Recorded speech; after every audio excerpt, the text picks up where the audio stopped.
struggling mom, let a strange man stay for the night, she had no idea he was the new CEO of her company. The rain pounded Seattle's streets, a relentless curtain of water blurring the neon lights of the city.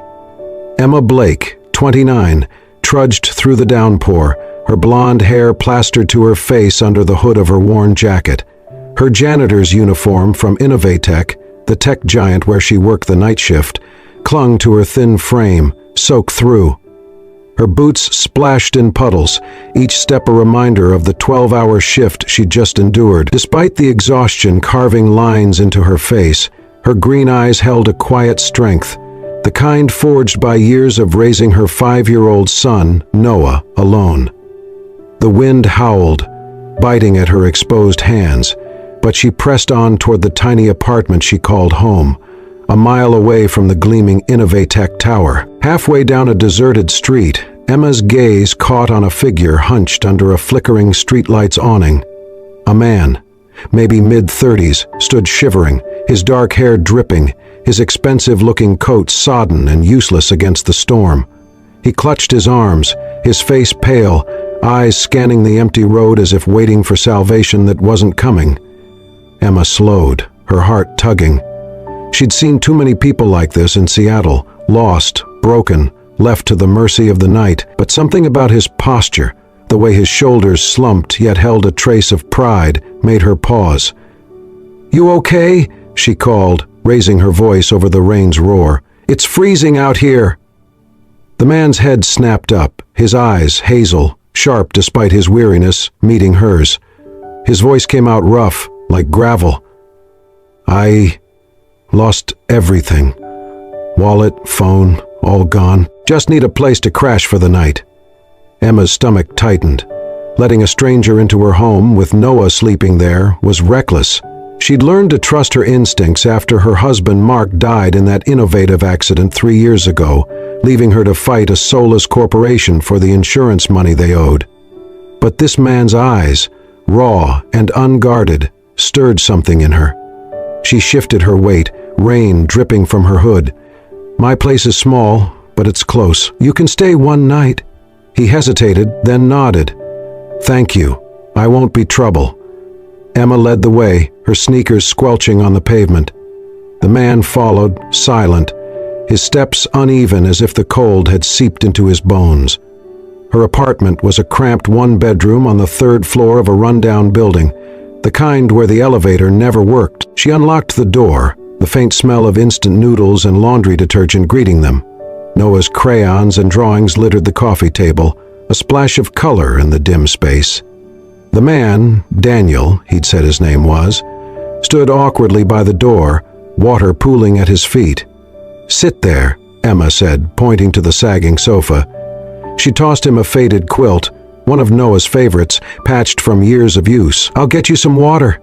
"I'm fine," Daniel said, his voice softer now, almost embarrassed. "Just, this is enough." He took the quilt, his fingers brushing the fabric with care, and settled into the corner of the sofa, as if trying to take up as little space as possible. Emma watched him from the kitchenette, heating a mug of water on the stove. He refused the offer of food, only accepting the steaming mug, which he cradled like it was the only warmth left in the world. As she turned off the kitchen light, Daniel folded the quilt neatly, placing it beside him with a precision that felt out of place for someone who looked so lost. The gesture, small but deliberate, made Emma pause. She didn't know this man, didn't know he was Daniel King, the new CEO of Innovatech, the company she was suing for her husband's death. All she saw was a stranger, shivering and grateful, now asleep on her sofa. Her heart wavered between caution and curiosity as she tiptoed to check on Noah, unaware that this night would change everything. Morning light slipped through the cracked blinds of Emma Blake's small Seattle apartment, casting faint stripes across the worn linoleum floor. The scent of rain lingered, mixing with the aroma of instant noodles simmering on the stove. Emma, her blonde hair in a messy ponytail, moved swiftly in the cramped kitchenette. Her janitor's uniform hung over a chair, a reminder of her grueling night shift at Innovatech. Her green eyes, tired but fierce, focused on preparing breakfast for Noah, who sat at the table, his dark curls bouncing as he colored a rocket ship, tongue poking out in concentration. Daniel King, the stranger from last night's storm, stirred on the sofa, the quilt Emma gave him folded neatly beside him. His dark hair was messy, his once fine coat crumpled but dry. He seemed out of place in the modest space, yet his hazel eyes held quiet gratitude as he watched Emma work. Noah looked up, curious. "Are you Mom's friend?" he asked, his voice bright with innocence. Emma paused, spoon hovering over the pot, and forced a smile. "He's just someone who needed help, Noah." She glanced at Daniel, who nodded slightly, signaling he wouldn't overstep. "I'm Daniel," he said to Noah, his voice warm. "Nice rocket ship. You like building things?" Noah grinned, showing his drawing. Emma watched, her guard softening at her son's joy. As she served noodles and stale bread, Emma spoke, her words unexpected. "It's just us now," she said, voice steady but pained. "My husband, Mark, was an IT engineer at Innovatech. 3 years ago, an accident at their server facility took him. The company promised insurance, but keeps dodging payment. I'm fighting them in court while working nights cleaning their offices to keep us going." Her knuckles whitened around the spoon. Daniel listened, his expression calm but eyes heavy. "That's unfair," he said softly. "I'm sorry," he paused, then added, "I'm an IT guy myself. Lost my job, then my wallet and phone last night. Bad luck." The lie shielded his true role as Innovatech's new CEO, a secret he kept to protect his plans to fix the company. Noah, unaware of the tension, tugged Daniel's sleeve. "Can you make a paper airplane?" he asked, eyes wide. Daniel chuckled, taking a sheet of Noah's paper and folding a sleek airplane that glided across the room. Noah squealed, chasing it, and Emma's lips curved into a reluctant smile, warmed by her son's happiness. As morning passed, Daniel prepared to leave, thanking Emma quietly.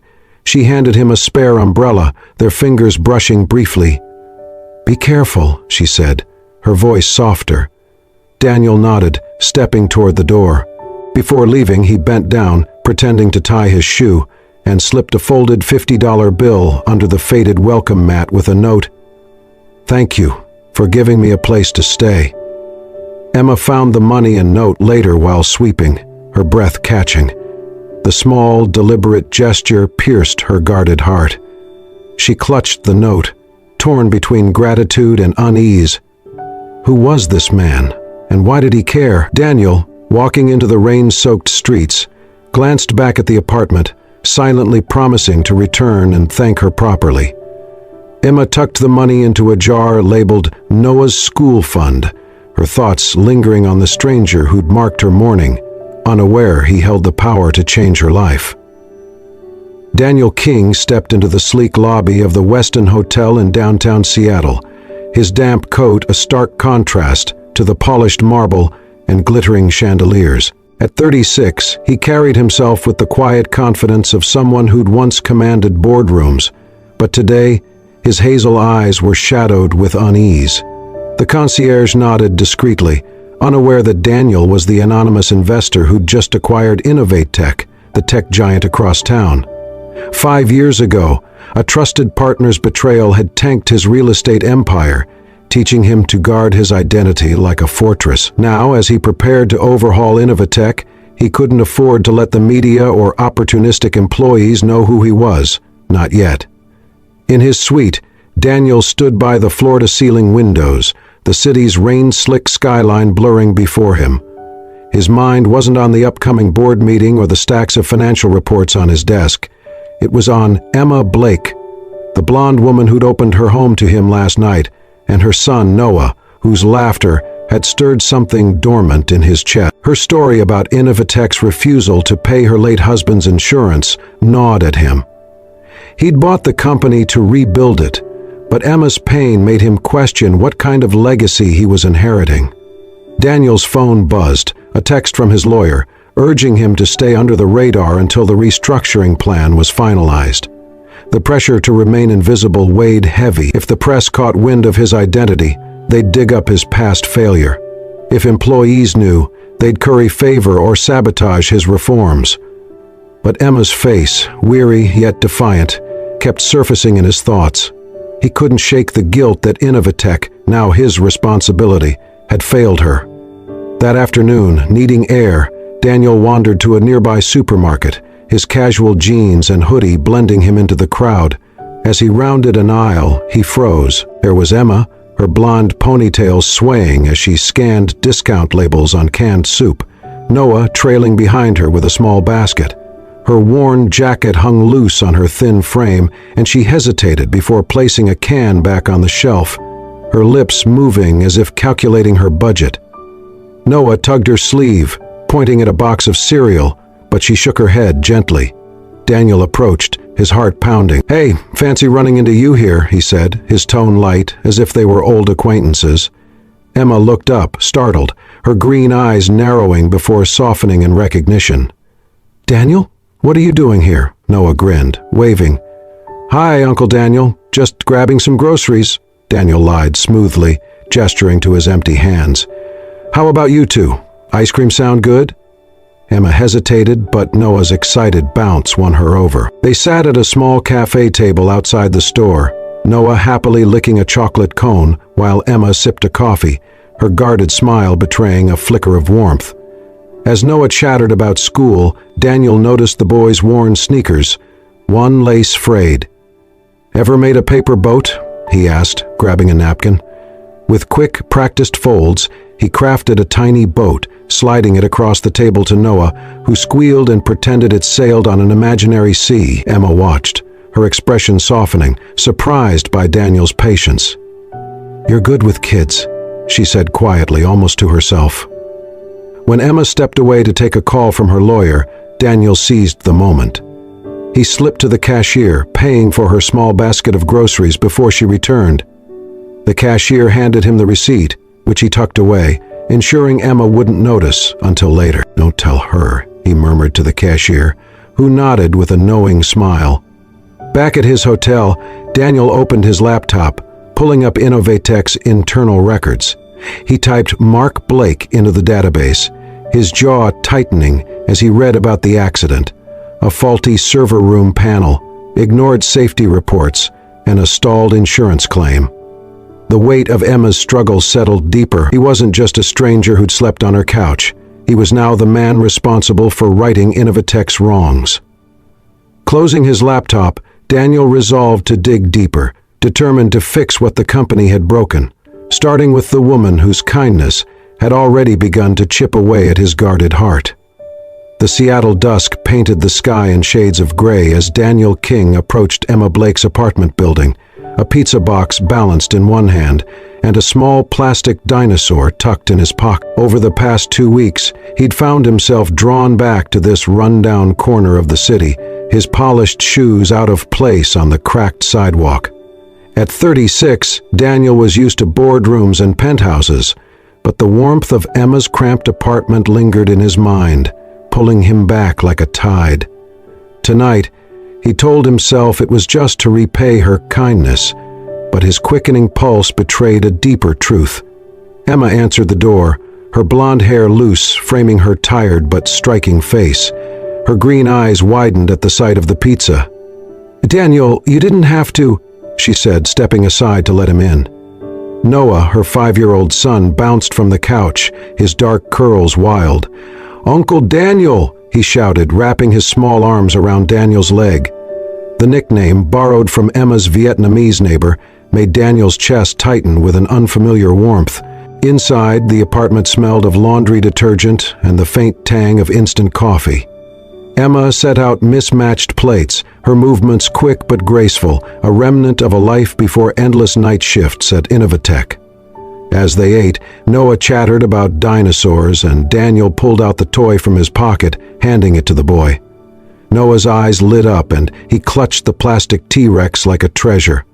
He accepted. Emma watched, her lips curving into a soft smile, though her gaze held a flicker of caution. After dinner, Noah tugged Daniel to his tiny corner of the room, where a flickering lamp cast shadows on a pile of drawings. Emma joined them, sitting cross-legged on the floor. "He loves that lamp," she said, her voice low. "It was Mark's.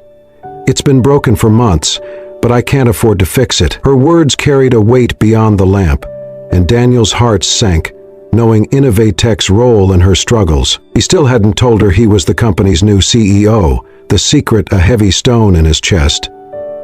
"Mind if I take a look?" Daniel asked, picking up the lamp.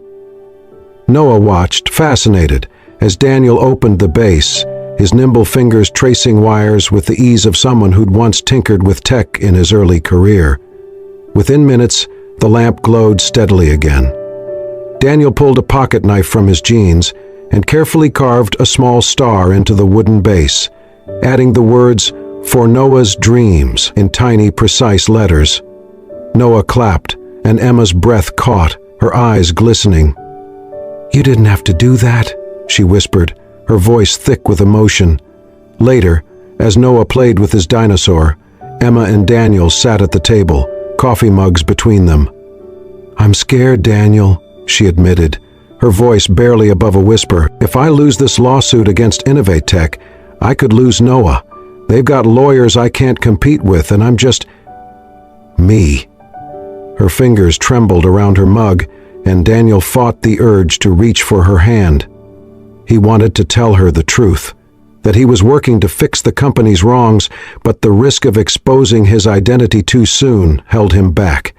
Instead, he said, "You're stronger than you think, Emma. You're fighting for Noah."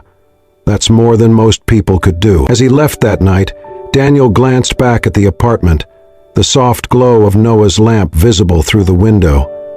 His heart ached, with a feeling he hadn't known in years, something dangerously close to love. But the weight of his secret pressed harder. Emma's trust, so hard-won, could shatter when she learned who he was. Walking into the chilly night, Daniel resolved to dig deeper into Innovatech's past, determined to make things right for Emma and Noah, even if it meant risking the carefully guarded life he'd built. The star on Noah's lamp, a small act of care, was just the beginning. The Innovatech conference room buzzed with anticipation, a sea of employees in crisp shirts and lanyards filling the sleek, glass-walled space. Emma Blake, 29, stood at the back, her blonde hair tucked under a cap, her janitor's uniform setting her apart from the crowd. Her green eyes, usually sharp with resolve, were dulled by exhaustion after another night shift. She leaned against her cleaning cart, blending into the shadows, her mind half on Noah, her 5-year-old son, and half on the company's announcement of its new CEO. Innovatech had been her battleground for 3 years, ever since her husband Mark's death in their server room accident. The lawsuit she'd filed for his insurance money was draining her, and today's meeting felt like another reminder of her fight against a faceless corporation. The room quieted as a man stepped onto the stage, his presence commanding despite his unassuming navy suit. Emma's breath caught, her heart lurching as she recognized the sharp jawline, the hazel eyes that had softened when he'd fixed Noah's lamp. Daniel King, the stranger she'd let into her home, the man who'd played with her son and left money under her mat, stood before the microphone. "Good morning, everyone," he said, his voice steady but warm. "I'm Daniel King, your new CEO. I'm here to rebuild Innovatech, to make it a company that values its people." The room erupted in applause, but Emma felt the floor tilt beneath her. Her hands gripped the cart, knuckles white, as Daniel's words echoed in her head. CEO. The man she'd trusted, who'd sat at her table, was the head of the company she despised. Her mind raced, piecing together his lies. He'd said he was an unemployed IT worker, not the multi-millionaire who'd bought Innovatech to save it from collapse. Had he known about her lawsuit? Was his kindness a ploy to manipulate her, to weaken her case? The betrayal stung, sharp and raw, cutting through the warmth she'd felt for him. She saw his eyes scan the crowd, pausing as they found her. His expression faltered, a flicker of panic crossing his face. But Emma couldn't bear it. Tears burned her eyes as she turned, pushing her cart toward the exit, the murmurs of the crowd fading behind her. "Emma!" Daniel's voice called, sharp over the microphone, but she didn't stop. The double doors swung shut, muffling the applause. She stumbled into the hallway, her breath hitching, tears spilling down her cheeks. How could she have been so naive? She'd let him into her home,